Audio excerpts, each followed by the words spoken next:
கர்த்தரிடத்தில் அன்பு கூர்ந்து பலி செலுத்தினான்.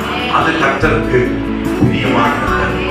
மறுபடியும் ஒரு விஷயம், இந்த வார்த்தையை அடுத்தமாய் சொல்ல விரும்புகிறேன். சாலமோன் பலி செலுத்தினது உண்மை, சர்வாங்க தகன பலி செலுத்தினது உண்மை. ஆனா அதை விட ஒரு காரியம், கர்த்தரிடத்தில் அன்பு கூர்ந்து அவர் பலி செலுத்தினார். அவன் எப்படி பலி செலுத்தினான்? அன்பு கூர்ந்து. கருமையான கர்த்தர் பிள்ளைகளே, ஒரு நிமிடம் உங்க மனசாட்சியை அவங்க கேட்டு பார்க்க போறோம். நான் என் மனசாட்சியை கேட்கணும், நீங்க உங்க மனசாட்சியை கேளு.